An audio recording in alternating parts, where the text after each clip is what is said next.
Bab 24, Sahabat laki-laki bernama Bram.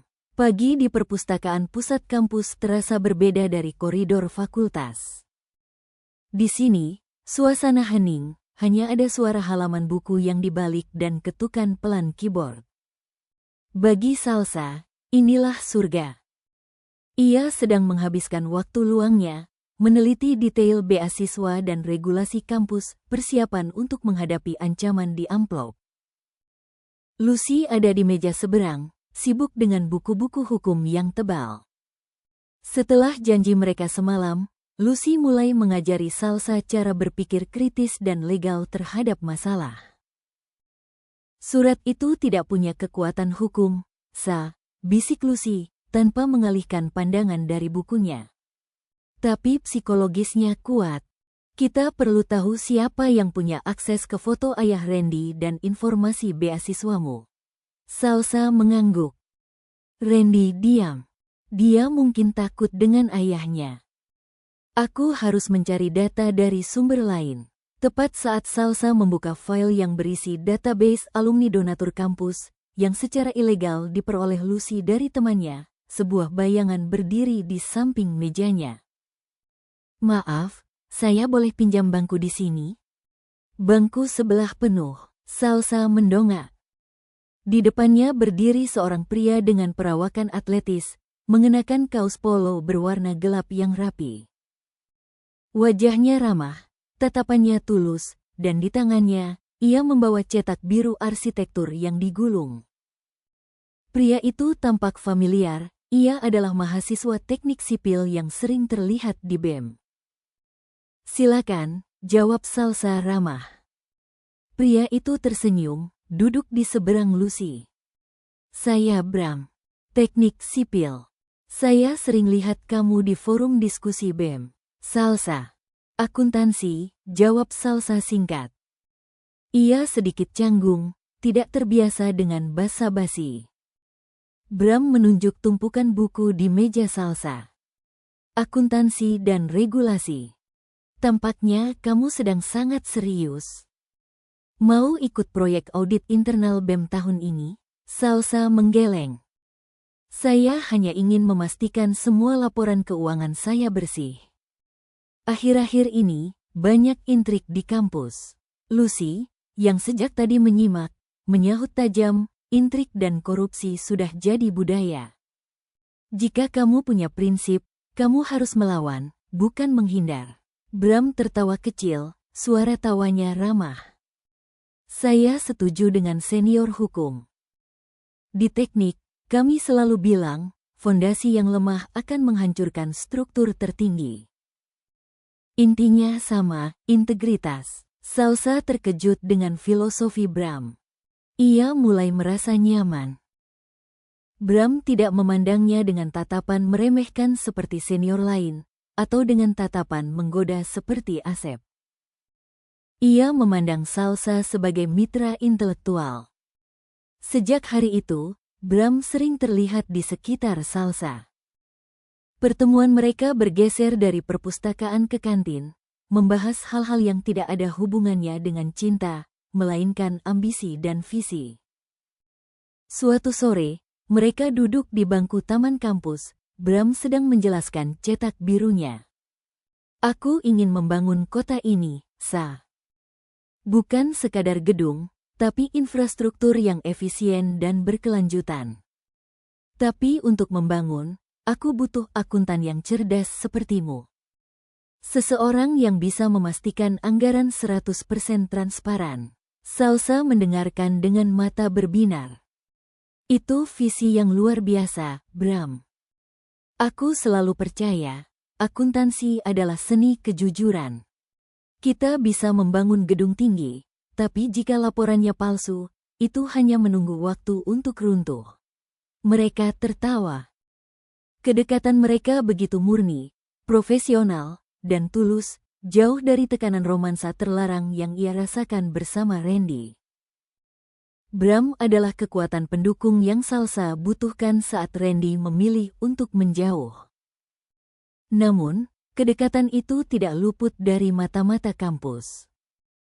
Fanny, yang melihat Salsa semakin aktif dan kini didampingi Bram, sosok populer di Fakultas Teknik, merasa terancam. Ia dan gengnya mulai menyebarkan gosip. Lihat, si cantik itu sudah punya pengganti Randy. Ternyata dia gampangan, bisik Fanny pada temannya, Wulan, di kantin. Bram itu tulus, sela Teti yang kebetulan lewat. Dia cuma berteman, tulus. Fanny tertawa sinis. Di kampus ini, tidak ada kata tulus antara cowok ganteng dan cewek cantik.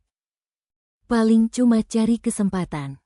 Atau jangan-jangan, dia cari backing online setelah Randy meninggalkannya. Gosip itu berhembus kencang, dan secara perlahan, sampai juga ke telinga Randy melalui grup chat kampus elitnya. Randy melihat foto buram Salsa dan Bram sedang tertawa di taman. Hatinya perih. Ia tahu ia harus menjauh, tapi melihat Salsa bersama pria lain menimbulkan api cemburu yang kuat, sebuah reaksi manusiawi yang tidak bisa ia kendalikan. Randy membalas pesan cemburu di hatinya dengan kesibukan gila-gilaan di kampusnya, mencoba membuktikan pada ayahnya bahwa ia memang sudah fokus. Salsa merasa nyaman di lingkungan kampus, terutama dengan dukungan Lucy dan kehadiran Bram. Namun, dunia lama kembali menjemputnya. Salsa sedang berjalan sendirian menuju halte bus sore itu. Gang di dekat kos cendana, meskipun ramai saat siang, akan sepi menjelang maghrib. Tiba-tiba, ia mendengar suara knalpot motor butut yang familiar. Asep dan dua temannya, Suryo dan Tendi, kembali muncul. Kali ini, mereka tidak mabuk, tapi tatapan mereka lebih serius dan mengancam. Mau kemana, Sa? Sendirian lagi, sapa Asep, memarkir motornya di hadapan Salsa, memblokir jalan.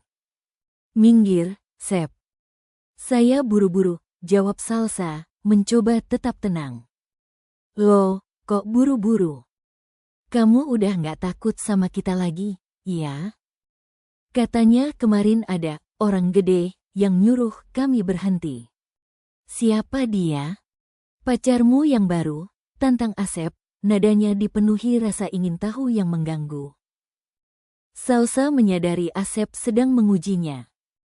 Ia ingin tahu siapa pelindung misterius yang berhasil membuat nyalinya ciut. Itu bukan urusanmu. Lebih baik kamu urus hidupmu sendiri, balas Salsa tajam. Asep tertawa, namun Suryo maju, meraih tas ransel Salsa. Cuma mau lihat isi tasnya, Sa. Barangkali ada amplop beasiswa lain yang bisa kita bakar. Salsa menarik tasnya kuat-kuat. Jangan sentuh saya. Saat pergelutan singkat itu terjadi, Asep membisikkan sesuatu yang membuat Salsa membeku.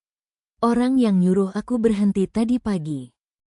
Dia bilang dia nggak mau asetnya di Bandung dirusak. Kamu ini aset siapa, Sa? Aset ayah Randy, atau aset orang lain? Salsa terperangah. Asep menyebut aset. Kata yang sangat korporat, tidak mungkin keluar dari mulut preman kampung. Asep telah menyampaikan pesan, entah disadari atau tidak, dari orang yang lebih berkuasa. Tiba-tiba, suara klakson mobil kencang memecah ketegangan. Sebuah jeep tua berwarna army green berhenti mendadak di mulut gang. Pintu mobil terbuka, dan Bram melompat keluar, berlari menghampiri mereka. Apa yang kalian lakukan? Teriak Bram, suaranya dipenuhi amarah. Minggir sekarang, atau aku panggil polisi. Asep menoleh, melihat tubuh Bram yang tegap dan wajahnya yang penuh amarah. Asep menyadari Bram berbeda dari mahasiswa pada umumnya, ia memancarkan aura lokal yang berani. Asep dan teman-temannya saling pandang, lalu dengan wajah kesal, mereka memacu motornya pergi. Salsa lemas, bersandar ke dinding. Bram menghampirinya, napasnya tersengal. Kamu baik-baik saja, Sa? Mereka keterlaluan. Kenapa kamu nggak teriak? Tanya Bram, raut wajahnya penuh kekhawatiran yang tulus. Salsa menggeleng, matanya masih menatap kepergian Asep. Dia bilang, "Aku Aset." Bram mengerutkan dahi, tidak mengerti. Apa? Mereka cuma omong kosong, Sa. Jangan dipikirkan, bukan. Ini bukan omong kosong, bisik Salsa. Aku harus mencari tahu apa yang Asep maksud. Malam itu, Salsa tidak bisa tidur. Ia duduk di meja belajarnya, amplop ancaman di satu sisi, dan kalung setengah lingkarannya di sisi lain. Asep menyebut, Aset. Apakah ancaman di amplop itu bukan tentang Randy, tapi tentang dirinya? Ia ingat kembali kata-kata ayah angkatnya, kalung kecil yang sampai sekarang kau pakai. Setelah itu, orang itu menghilang. Salsa meraih laptopnya. Berbekal koneksi internet yang lambat, ia mengetik kata kunci yang jarang ia pikirkan, simbol setengah lingkaran emas. Hasil pencarian pertama nihil. Ia mencoba variasi lain, lambang perusahaan emas setengah lingkaran. Ia menggulir layar, mencari gambar demi gambar. Tiba-tiba, matanya terpaku pada sebuah logo yang muncul di hasil pencarian kesekian. Itu adalah logo sebuah perusahaan investasi real estate di Bandung. Perusahaan ini adalah holding kecil yang dimiliki oleh seorang pengusaha yang sedang naik daun, Feng. Logo Feng adalah dua setengah lingkaran yang saling menjauh. Bukan satu. Namun, ada satu gambar lama dari logo perusahaan itu yang menampilkan satu setengah lingkaran dengan inisial F di tengahnya. Salsa menarik napas tajam. Feng. Pengusaha yang terkenal dengan reputasi buruk dan godaan terhadap mahasiswi cantik. Tidak mungkin, gumam Salsa. Apa hubungannya kalungku dengan orang seperti dia? Salsa mencari tahu profil Feng. Ia membaca artikel-artikel lama. Feng dikenal sering merekrut mahasiswi cantik untuk magang atau kerja paruh waktu di kafenya, dan banyak gosip tidak sedap tentangnya. Salsa merasakan hawa dingin menjalari punggungnya. Ia menyadari, jika kalung ini adalah kunci, maka dia harus mencari tahu lebih banyak tentang Feng. Lucy mengetuk pintu kamarnya, masuk membawa 2 cangkir teh hangat. Masih belum tidur, Sa? Kamu harus istirahat. Salsa menunjukkan layar laptopnya. Lucy, lihat ini. Feng. Aku curiga kalungku ada hubungannya dengan dia. Dan dengar ini, Salsa menceritakan semua yang terjadi dengan Asep, terutama kata, Aset. Lucy meneliti foto logo Feng. Wajahnya yang tegang kini terlihat serius. Ini bukan lagi ancaman akademik, Salsa. Ini sudah masuk ke ranah bisnis besar. Feng. Dia punya koneksi kemana-mana. Jika kamu ingin tahu lebih jauh, kamu harus masuk ke sarangnya. Salsa menelan ludah. Maksudmu, kerja paruh waktu, potong Lucy. Itu satu-satunya cara legal bagi mahasiswi sepertimu untuk mendekati jaringan orang seperti Feng. Kamu harus magang atau kerja di sana, Sa. Salsa menatap Lucy, hatinya berdebar. Memasuki dunia Feng berarti memasuki bahaya baru yang nyata, jauh lebih besar daripada ancaman ayah Randy. Bab 25, Magang di Cengkeraman Feng. Keputusan untuk mendekati Feng terasa seperti melangkah ke dalam kabut tebal tanpa tahu apa yang menanti. Bagi Salsa, ini adalah langkah yang berlawanan dari semua prinsip yang ia yakini. Feng identik dengan gosip, godaan, dan intrik bisnis yang kotor, semua yang berusaha ia hindari. Namun, ia tidak punya pilihan lain. Kalung setengah lingkaran di lehernya dan kata, Aset, yang diucapkan Asep adalah petunjuk yang terlalu besar untuk diabaikan. Pagi itu, Salsa duduk bersama Lucy di kantin kampus, menyusun strategi. Ini berbahaya, Sa. Kita tahu Feng suka memanfaatkan mahasiswi, apalagi yang cantik dan polos sepertimu, kata Lucy, suaranya dipenuhi nada khawatir. Lucy, mahasiswa hukum yang keras, jarang terlihat begitu cemas. Aku tahu risikonya, Luz. Tapi dia adalah satu-satunya jejak yang menghubungkan kalungku dengan dunia nyata, balas Salsa. Ia menunjukkan artikel tentang kafe mewah milik Feng, The Golden Ledger, buku besar emas, yang ternyata juga berfungsi sebagai kantor pusat holding real estate-nya. Aku akan melamar sebagai asisten akuntansi magang.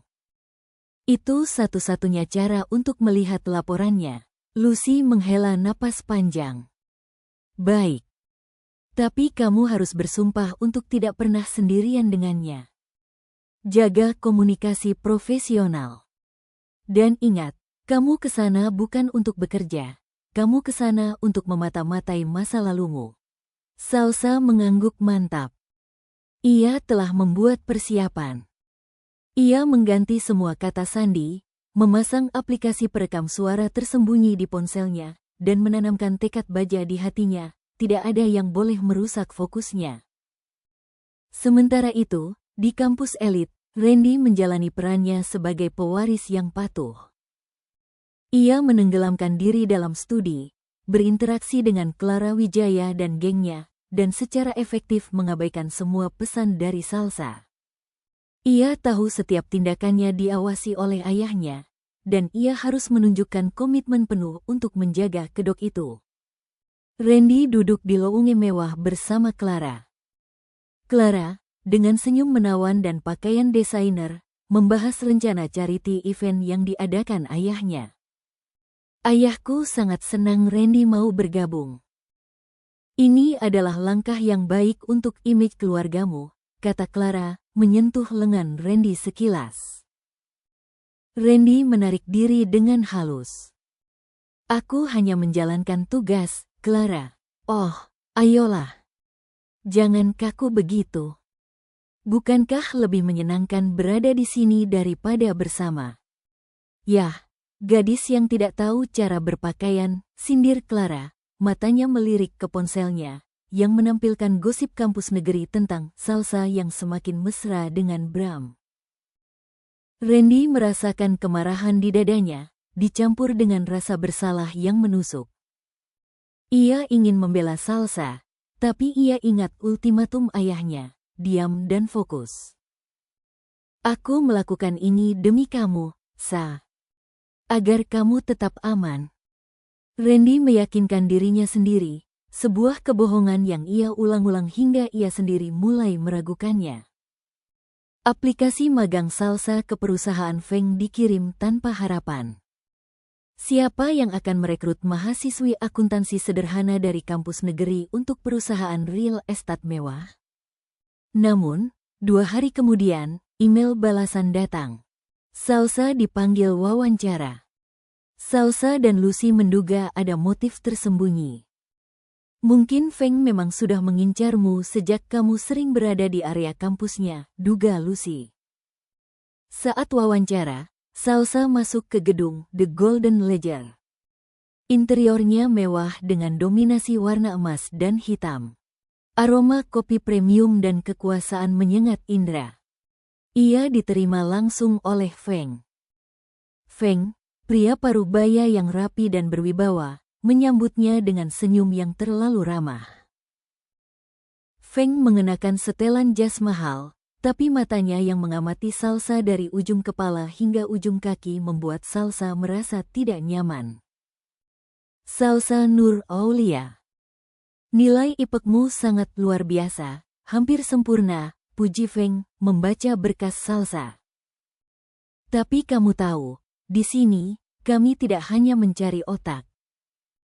Kami mencari keindahan dan kecerdasan emosional. Salsa menjaga pandangannya tetap fokus. Saya melamar posisi akuntansi, Tuan Feng. Saya percaya akuntansi adalah tentang kejujuran, bukan kecantikan. Jawaban Salsa yang tajam mengejutkan Feng. Ia tertawa renyah, tawa yang tidak sampai ke mata. Menarik. Kamu punya nyali. Kamu mengingatkanku pada, seseorang dari masa lalu. Feng kemudian menggeser berkas-berkas di mejanya. Baik, kamu diterima. Tugasmu bukan hanya mengurus buku besar. Kamu juga akan membantu di kafe di lantai bawah, berinteraksi dengan klien-klien penting. Posisi ini adalah pintu masukmu ke dunia bisnis real. Mulai besok kamu sudah bisa masuk. Salsa mengangguk, lega dan khawatir. Ia berhasil masuk ke dalam. 3. Jam kerja dan godaan terselubung. Salsa memulai hari-harinya di The Golden Ledger. Pekerjaannya terbagi dua, membantu di kafe, lantai dasar, dan sesekali membantu tim akuntansi, lantai atas. Di kafe, ia memang menjadi sorotan. Klien-klien Feng kebanyakan adalah pria paruh baya yang kaya dan berpengaruh. Godaan, bisikan, dan tawaran makan malam datang silih berganti. Salsa menghadapinya dengan perisai profesionalitas, senyum tipis, jawaban sopan, dan bahasa yang hanya membahas pesanan atau pekerjaan. Ia menerapkan saran Lucy, jangan pernah biarkan mereka melihat emosimu. Namun, Feng sendiri menjadi masalah terbesar. Ia sering berpura-pura datang ke kafe hanya untuk menguji Salsa. Suatu sore, Feng duduk di salah satu sofa lounge, memanggil Salsa. Kopi ini kurang manis, Salsa. Seperti kamu. Terlalu kaku. Mohon maaf, Tuan. Ini resep standar. Saya akan buatkan yang baru, jawab Salsa datar. Tidak perlu, kata Feng, menatap kalung Salsa. Aku suka gadis yang punya misteri. Kalung itu sangat unik. Warisan keluarga, Salsa melindungi kalungnya dengan tangan. Ya, warisan, Feng menyeringai. Menarik. Kamu tahu, aku punya banyak perhiasan di brankas. Kalau kamu mau, aku bisa berikan yang lebih indah, yang lebih berkilau.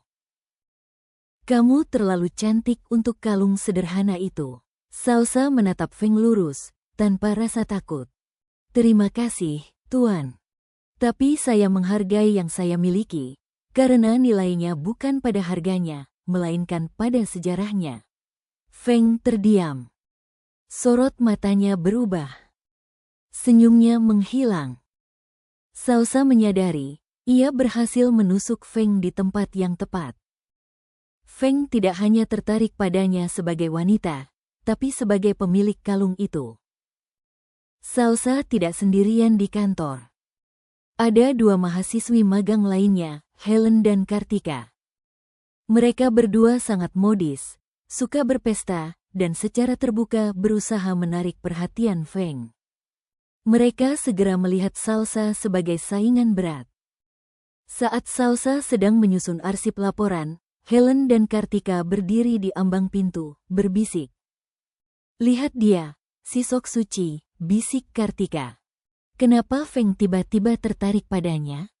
Dasar cewek beasiswa, pasti cuma mau cari uang instan. Helen tersenyum dingin. Dia cantik, tapi kaku. Feng pasti akan bosan. Tapi hati-hati, di tempat ini, kamu tidak boleh terlalu pintar. Salsa, yang mendengar bisikan itu, menyadari ancaman ganda, godaan dari atasan, dan sabotase dari rekan kerja. Suatu malam, saat Salsa sendirian di ruang arsip, ia memanfaatkan kesempatan itu. Ia mulai menelusuri laporan-laporan lama perusahaan real estate Feng. Semua laporannya tertata rapi, transparan. Salsa mulai ragu, mungkinkah ia salah menuduh Feng? Saat ia hendak menutup berkas, matanya menangkap satu detail kecil di sudut laporan audit properti 5 tahun lalu. Ada sebuah catatan kecil yang disematkan, bukan bagian dari dokumen resmi. Catatan itu hanya berisi sebuah kalimat, ditulis tangan dengan aksara yang nyaris tak terbaca. Biaya ini dialihkan dari akun legasi. Jaga rahasia, dan pastikan tidak ada yang tahu. Hanya setengah yang berhasil. Di samping tulisan itu, ada sketsa kecil. Sketsa logo setengah lingkaran. Jantung Salsa berdetak keras. Legasi. Warisan. Kalung itu. Ini adalah bukti bahwa Feng tidak hanya tertarik pada kalung itu, tetapi ia terlibat dalam penggelapan atau pengamanan sesuatu yang terkait dengan kalung itu. Salsa buru-buru memotret catatan itu menggunakan ponselnya dengan aplikasi perekam yang sudah siap, lalu mengembalikan dokumen ke tempat semula.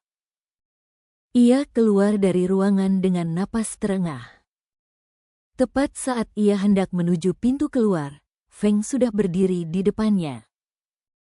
Matanya tajam, tatapannya menembus. "Salsa," ucapnya pelan. "Kamu lembur? Kenapa baru keluar dari ruang arsip? Bukankah tugasmu sudah selesai?" Salsa menahan diri. Ia harus tenang. "Maaf, Tuan Feng. Saya sedang mencari dokumen lama untuk perbandingan efisiensi operasional. Saya ingin memberikan nilai tambah pada laporan magang saya." Feng menatapnya lama. Senyum sinis kembali muncul.